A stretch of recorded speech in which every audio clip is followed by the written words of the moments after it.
अस्सलामुअलैकुम वरहमतुल्लाहि वबरकातुहू। Dear students, माजी के लेक्चर में हम पार्टिसिपल्स के बारे में जान चुके हैं। पार्टिसिपल को हम अपने सेंटेंसेस में कैसे इस्तेमाल करेंगे, ये सारी चीज़ें हम डिटेल्स में जान चुके हैं। और आज के इस लेक्चर में हम एक नया चैप्टर शुरू करने जा रहे हैं अपने ग्रामर में, और वह है जीरंड। तो आज के इस लेक्चर में हम जीरंड के बारे में जानेंगे और इसका काम क्या है, ये कैसे इस्तेमाल किया जाता है, इसका माना क्या है, ये सारी बातें हम इस लेक्चर में और आने वाले लेक्चर्स में जानेंगे इंशाअल्लाह। तो आइए इस लेसन को स्टार्ट करते हैं। तो आप देखें point number 274, read this sentence. इस सेंटेंस को रीड कीजिए। Reading is his favourite pass time. पढ़ना उसका एक फेवरेट पास टाइम है। ओके, पास टाइम माने होता है यानी मतलब टाइम पास करने वाली चीज़ को हम क्या कहते हैं, टाइम पास कहते हैं। तो मतलब reading is his favourite pass time. Reading या पढ़ना उसका फेवरेट पास टाइम है। अब ये जो रीडिंग है ये जिरंड है। The word reading is formed from the verb read. Reading का जो वर्ड है ये रीड वर्ब से बनाया गया है बाय एडिंग आई को जोड़ करके। ओके, ये जो रीडिंग वर्ब है, ये रीड जो फेल है हमारा, इसमें आई जोड़ करके इस वर्ड को क्या किया गया, बनाया गया। वी आल्सो सी, हम ये भी देखते हैं that it is here used as the subject of a verb. और हम ये भी देख रहे हैं कि यहाँ पर ये जो रीडिंग है, reading is his pass time, यहाँ पर एक सब्जेक्ट के तौर पे इस्तेमाल किया गया है वर्ब इज़ का। ओके, तो ये रीडिंग क्या है, सब्जेक्ट है, वर्ब इज़ का, and hence does the work of a noun. और ये जो है रीडिंग, ये एक नाउन का काम कर रहा है। ओके, ये जो रीडिंग है, reading is his pass time, तो रीडिंग यहाँ पर एक नाउन के तौर पे इस्तेमाल किया गया है और सब्जेक्ट के तौर पे इस्तेमाल किया गया है। It is there for a verb noun, इसीलिए ये एक वर्ब नाउन है, यानी वर्ब के साथ साथ नाउन भी है। यानी आप कह सकते हो अरबी में कि ये मस्दर है। Okay, and it is called a gerund, और इसको जिरंड कहा जाता है। तो इन सारे एक्सप्लेनेशन से ये बात स्पष्ट हुई कि reading is his favourite pass time, कि ये जो रीडिंग का वर्ब है ये रीड से बनाया गया है और ये सब्जेक्ट के तौर पे इस्तेमाल किया गया है और नाउन का काम करता है। और ये क्या है, इसको हम जिरंड कहते हैं। आइए और भी एग्जांपल्स को हम देखते हैं। फर्दर एग्जांपल्स ऑफ जिरंड, और भी एग्जांपल्स जिरंड के। Number 1, playing cards is not allowed here, यानी ताश खेलना यहाँ पर अलाउड नहीं है, इजाज़त नहीं है। आई लाइक रीडिंग पोएट्री, मैं शेर को पढ़ना पसंद करता हूँ। He is fond of hoarding money, वो पैसे को जमा करने का दिलदादा है। ओके, तो ये रहे हमारे, यानी जो प्लेइंग है, रीडिंग पोएट्री है, होर्डिंग मनी है, ये सारे सब क्या हैं, ये जिरंड हैं। अब आइए इनके एक्सप्लेनेशन को देखते हैं हम। In sentence number 1, the gerund like a noun is the subject of a verb, but like a verb, it also takes an object, thus clearly showing that it has also the force of a verb। यानी कह रहे हैं कि मतलब जो first sentence है, यानी first sentence यानी playing cards is not allowed here, तो यहाँ पर जो प्लेइंग का वर्ब इस्तेमाल किया गया है, इसके माने होते हैं खेलना, और ये एक वर्ब की तरह से इस्तेमाल किया गया यहाँ पर, इसीलिए ये एक ऑब्जेक्ट चाहता है। ओके, तो ये जो प्लेइंग है ये जिरंड है, और ये भी एक मफूल चाहता है और क्या है कार्ड। ओके, तो यहाँ पर ये जो प्लेइंग है ये सब्जेक्ट है, कार्ड जो है उसका मफूल है, ऑब्जेक्ट है। ओके, या आई लाइक रीडिंग पोइट्री। तो ये रहा मतलब फर्स्ट नंबर में जो कार्ड आया यानी जो प्लेइंग आया ये जिरेंड है, और कार्ड्स मतलब जो है ये ऑब्जेक्ट है उसी का, और ये जो प्लेइंग है ये फेल के साथ साथ एक वर्ब भी है। In sentence number 2, the gerund like a noun is the object of a verb. और सेंटेंस नंबर 2 में जो gerund है, ओके, gerund है जो, और क्या है, I like reading poetry। तो ये जो रीडिंग पोएट्री है ये क्या है, ये gerund है, और इस रीडिंग का एक ऑब्जेक्ट भी है, और वो क्या है, वो पोएट्री है। ओके, तो यहाँ पर आप देखेंगे कि ये जो रीडिंग है एक नाउन की तरह से इस्तेमाल किया गया है, और इस रीडिंग का भी एक ऑब्जेक्ट है और वो पोएट्री है। ओके, तो आप ऐसे समझेंगे। He is fond of hoarding money, वो पैसे को बचाने का शौकीन है। तो यहाँ पर होर्डिंग जो है ये जिरंड है और एक नाउन की तरह से इस्तेमाल किया गया है, और इसमें फेल का भी माना पाया जाता है।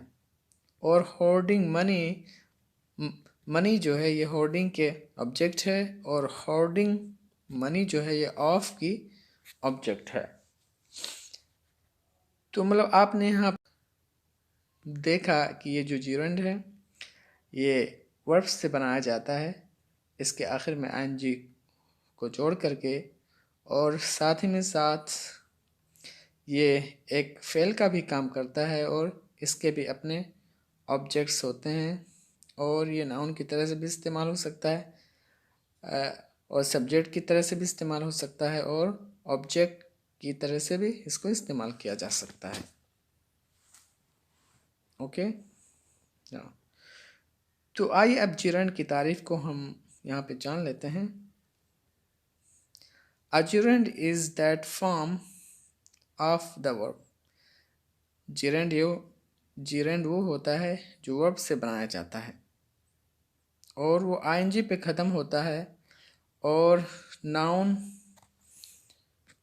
और वर्ब दोनों को माना अपने अंदर रखता हो।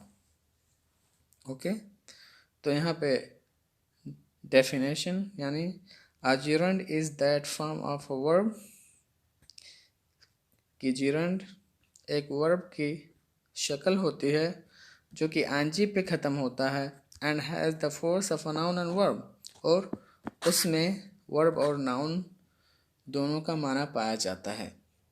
तो ये रहा हमारा मतलब gerund की तारीफ। ओके, या तो इन तमाम बातों से हमें ये मालूम हुआ कि gerund जो है फेल से बनाया जाता है, इसके आखिर में आईएनजी होता है, और ये है एक नाउन की तरह से इस्तेमाल होता है, और उसमें साथ साथ ही वर्ब का माना भी पाया जाता है, और इस जिरंड का ऑब्जेक्ट भी हो सकता है, और ये जिरंड एक सब्जेक्ट के तौर पे इस्तेमाल हो सकता है, और एक ऑब्जेक्ट के तौर पे भी इस्तेमाल किया जा सकता है।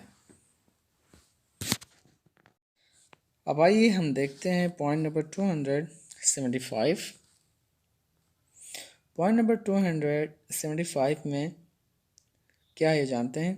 As both the gerund and the infinitive have the force of a noun and a verb, gerund और infinitive ये दोनों एक नाउन का और एक फेल का माना अपने अंदर रखते हैं। यानी एक gerund जैसे एक नाउन वर्ब की तरह से इस्तेमाल होता है, इसी तरीके से इन्फिनेटिव भी नाउन वर्ब के तौर पे इस्तेमाल किया जाता है। Thus, in many sentences, either of them may be used without any special difference in meaning. इसीलिए मतलब एक gerund और एक infinitive को एक ही तरीके से बगैर माने में चेंजिंग किए हुए इस्तेमाल किया जा सकता है। यानी एक gerund और एक infinitive जो होते हैं ये दोनों नाउन का भी माना रखते हैं और फेल का माना भी रखते हैं, और इन दोनों को भी हम एक ही माने में इस्तेमाल कर सकते हैं। ओके, यानी मतलब जैसे gerund होता है वैसे ही इन्फिनिटिव होता है बाज़ औकात में, और उनके मानों में कोई चेंजिंग नहीं होती है, वो सेम माना देते हैं। तो आइए फॉर एग्ज़ाम्पल हम यहाँ पे देख लेते हैं, टीच मी टू स्विम, मुझे तैरना सिखाइए। तो यहाँ पे मतलब जो है ये इन्फिनिटिव है और एक नाउन वर्ब की तरह से इस्तेमाल किया गया है, और ये टीच का ऑब्जेक्ट है। तो आइए आगे वाले एग्जाम्पल को देख लेते हैं। टीच मी स्विमिंग, आप मुझे तैरना सिखाइए। तो यहाँ पे आप देखिए स्विमिंग का इस्तेमाल किया गया, ये gerund है, और टू स्विम क्या है, वो इन्फिनिटिव है। तो आपने ये देखा कि इन दोनों मानों में कोई चेंजिंग नहीं है। टू स्विम भी एक नाउन और वर्ब की तरह से काम कर रहा है, इसी तरीके से स्विमिंग भी एक नाउन और वर्ब की तरह से काम कर रहा है। तो इन दोनों के माने में कोई डिफरेंस नहीं है, कोई खिलाफ नहीं है। आइए दूसरे एग्जाम्पल को देख लेते हैं। To give is better than to receive, देना बेहतर है लेने से। तो यहाँ पे आप देखेंगे मतलब टू गिव ये इन्फिनिटिव है, इसी तरीके से टू रिसीव भी क्या है, इन्फिनिटिव है। ये दोनों एक वर्ब और नाउन की तरह से काम कर रहे हैं। यानी to give is better than to receive, no. तो यहाँ पर यानी जो टू रिसीव है ये ऑब्जेक्ट की तरह से इस्तेमाल किया गया। टू गिव इज़, तो यहाँ पर मतलब जो टू गिव है ये सब्जेक्ट की तरह से इस्तेमाल किया गया, और टू रिसीव जो है ये ऑब्जेक्ट की तरह से इस्तेमाल किया गया, और ये ऑब्जेक्ट है देन का।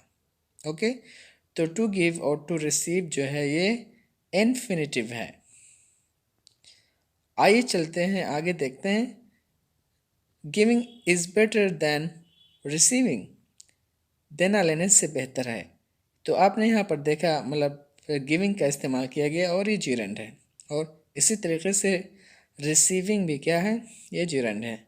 तो आपने यहाँ पे देखा कि इन्फिनिटिव और gerund को एक तरीके से आप इस्तेमाल कर सकते हैं बगैर माने में चेंजिंग किए हुए। आगे देखते हैं। To see is to believe, देखना यकीन करना है। तो यहाँ पर मतलब टू सी जो है ये इन्फिनिटिव है, इसी तरीके से टू बिलीव क्या है, इन्फिनिटिव है। अब इसी इन्फिनिटिव को हम gerund में इस्तेमाल कर देते हैं।